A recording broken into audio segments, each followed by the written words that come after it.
Port-au-Prince, image du passé, vieille de 60 ans, image en noir et blanc.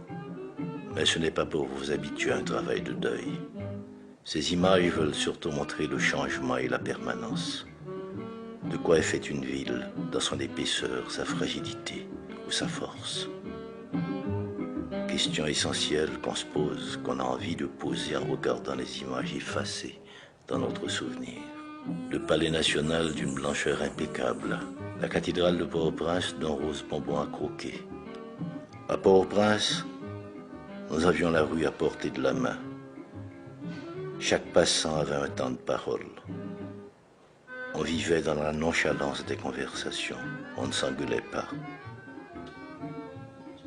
Les arbres étaient toujours verts, décidés à ne pas céder au soleil mortifère qui brûlait l'asphalte. À Port-au-Prince, on ne voyait aucun arbre mort. Tous les bruits de Port-au-Prince mimaient des phrases créoles. Madame Bruno, femme potée, garçon sous dos, Madame Bruno. Chez Madame Bruno, les femmes portent les hommes sur leur dos. Café grillé, mais gros connaître café grillé.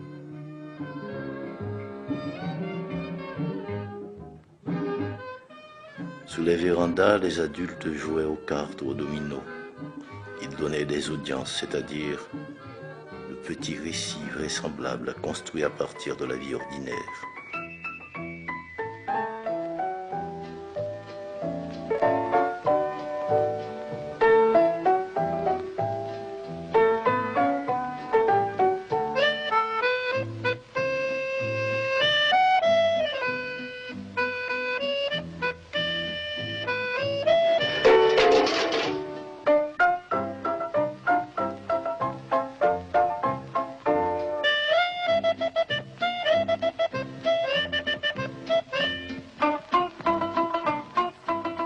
Je viens dans ma ville qui se fait ville parce que chanter, nommer, rêver, nous dit Anthony Phelps.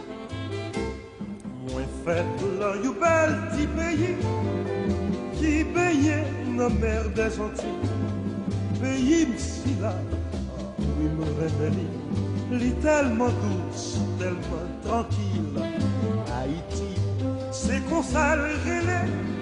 Il est très joli, il est très charmant. Yo met bon l'or, met bon diamant.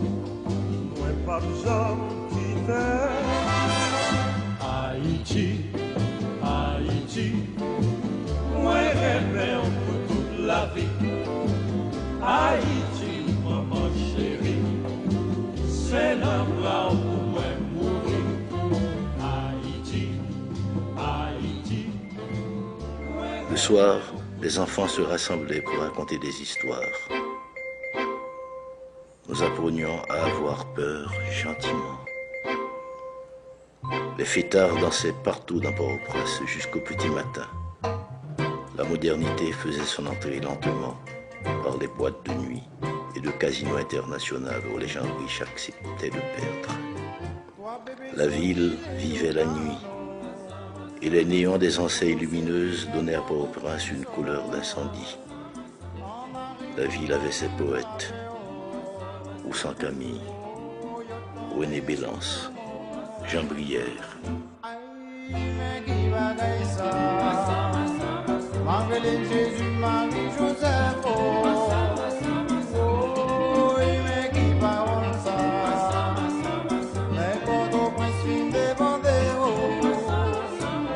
Au matin, le centre-ville de Port-au-Prince, quadrillé comme un cahier d'épicier, se laissait voir. Et de lourdes voitures américaines traversaient les rues comme des fantômes surpris par le jour qui se lève. Des années 40 jusqu'au début des années 50, Port-au-Prince a été le lieu d'un bouillonnement social, politique et culturel. 1944, arrivé en Haïti d'Aimé Césaire, poète martiniquais, membre fondateur du mouvement La Négritude. Le 24 septembre 1945, l'Institut français d'Haïti, fondé et créé par le docteur Pierre Mabille, allait marquer un tournant dans la vie culturelle et artistique de Port-au-Prince.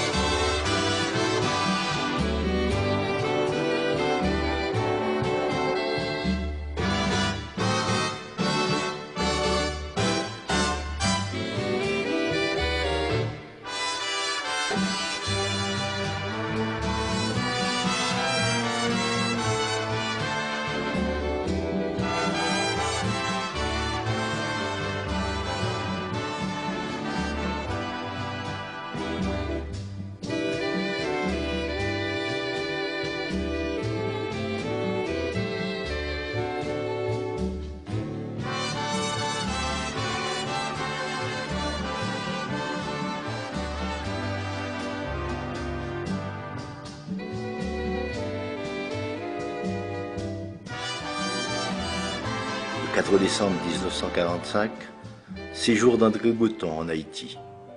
Poète, théoricien, ami de Pierre Mabille et chef de file du mouvement surréaliste, il est accompagné du peintre cubain Wilfredo Lam. Ils seront accueillis au restaurant Le Savoy par les intellectuels, poètes et artistes haïtiens.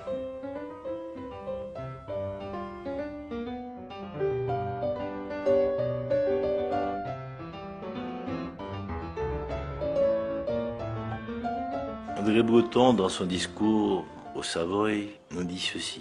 « Je vois des hommes dont tout l'effort tend à se couronner du mot indépendance. Et je sais aussi qu'en France, comme dans les pays plus lointains, ce beau mot d'Haïti évoque aussitôt, sinon pour tous, des épisodes bien précis de votre histoire, du moins une volonté d'émancipation qui ne s'est jamais démentie. Ce beau mot d'Haïti a pris à plusieurs reprises des accents si pathétiques que dans l'esprit de tous ceux qui méritent de penser, il s'est gravé pour toujours. C'est un petit mot dynamique du petit nombre de ceux qui partent en avant. 1946, chute du président Eddie Lescaut. 1949, célébration du bicentenaire de la ville de Port-au-Prince sous le gouvernement de Dumarsais-Estimé. La vie culturelle reprend ses droits, échanges, rencontres, manifestations de danse, de théâtre, de poésie. L'Institut français quitte ses anciens locaux de l'avenue Charles Sommer pour se reloger au pavillon de France, construit à l'occasion de la grande exposition internationale de 1949, où il poursuivra ses activités jusqu'en 1999.